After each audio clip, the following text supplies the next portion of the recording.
Hey there, it's JB the Gentleman Barber here with Hair Designs Barbershop with another video for you. What are we doing today? We're doing a beard dye on a client that's coming in. And here's the thing, I want to give you guys a disclaimer. I've always wanted to say this. Don't try this at home because I am a professional. Now with that being said, here's the thing. Some of the products I'm going to be using are not readily available to the public. They are professional products. So here's the thing, if you want to try this at home, be my guest, but just understand that your mileage may vary. I am using a more professional product and I am a professional. With that being said, let's head into the shop and let's get this guy taken care of. So this video right here might be the last video that we actually do in this particular shop, just because we're closing in on the final days of being in this location and we are going to be moving here within this next week. So super excited about it. And also, you know, there's a little nostalgia that sets in always when you're moving, when you've been somewhere as long as we've been in this particular location. But we're going to be in the same town serving the same people. Super excited about that. So what you're seeing, the cream on his face, I like to do this. I like to put a protective barrier between the skin and where I'm going to be applying the dye. So that's exactly what I'm doing here. It's just a little protective cream that I put on the client's face and the perimeter so that so much of the dye doesn't get on the skin. You know, I'm not prone to actually missing with the brush, but, you know, occasionally you'll get up a little too high or get a little too low, get a little bit of that color on the skin, and it just doesn't look that great when you do that. It can dye the skin. But keep in mind, here's the thing. With that being said, dye removes dye. You could take some of the old dye and actually remove the dye from the skin.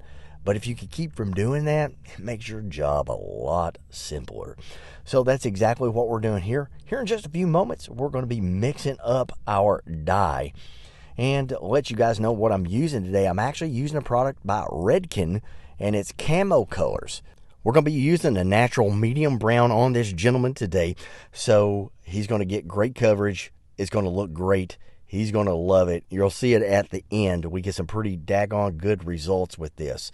So I want you to understand a few things about what we're coming up on here in just a few minutes. We are going to be using Redken dye today. It is the Camo Colors. We're actually using a 10 developer, volume 10. So 10 will deposit that color. You can go a little bit lower if you like, but since it's gray, I need something just a tad bit more aggressive. So we're going to use a level 10 or 10 volume, and that is the developer right there. Now what you're doing with the developer is this. You're actually wanting to penetrate to the middle layer of the hair follicle. First layer is the cuticle. We want to open up the cuticle and we want to deposit the color into the cortex of the hair. And that's exactly what we're going to be doing with this developer here. We're going to mix it up really good, get a great consistency here, somewhat of a pudding or kind of like a Cool Whip. If you wanted to kind of give an analogy of what it should look like, feel like, get it good mixed up, and then we're going to apply. Now, I don't like these brushes. I like them for mixing, but I do not like them for application, especially on the beard. And I'll tell you why. I'm using it's a toothbrush. Why do I use a toothbrush? Well, I'll tell you why. Because the bristles aren't as long, and what happens is if you use the ones that the kits come with, they sling all that dye everywhere. So it gets on your cape, it gets on you, and it ruins shirts, ruins vests, and quite frankly, I don't want to ruin any of my clothes. So I use this toothbrush, and also it's great because those little hairs, it just gets it on there just so perfect. So sometimes you have to improvise. Again, I don't like using the standard brushes that comes with the kit. So I use the toothbrush.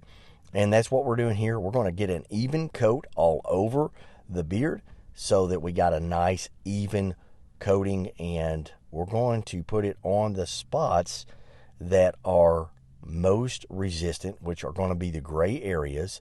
And that's where we're wanting to deposit most of the color. He doesn't have a totally gray beard, so I am going to be putting on there and blending the two areas together.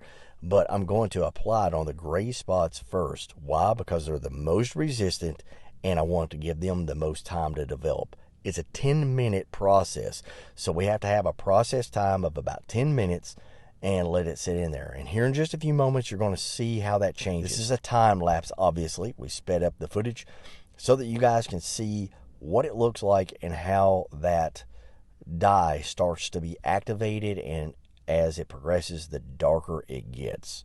So that's what we're waiting on here. I'm just finishing up a few things in the background, but you can also see, obviously, it's got a lot darker. And I apologize that the footage was a little bit blotty.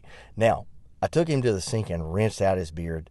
Now what I'm doing is, so I'm just using a damp towel. He's got a cleft chin, so that little dimple there likes to collect a little bit of extra, dye and stuff in there. So I'm actually just using that to get it out. Now what I'm doing here is I'm going to be using the clear gel that we do outlines on the upper cheek and cheekbone area.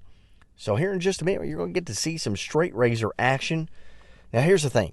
If you go to a traditional shop, barber shop, you're going to get a straight razor.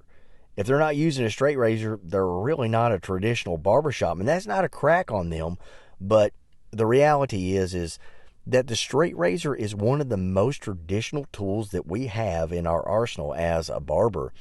And that's one of the things that you get. You should be able to go to a barbershop. Any barbershop worth its weight in salt will use a razor, a straight razor, on your neck and do your outline. The only way we don't do that is I have a very few clients that don't like it and they request to not have the razor, but it is very rare. Why? Because the straight razor leaves a really crispy, nice outline, and that's what you want to see. You want to see hard edges on your clients. Male clients are always going to have hard edges.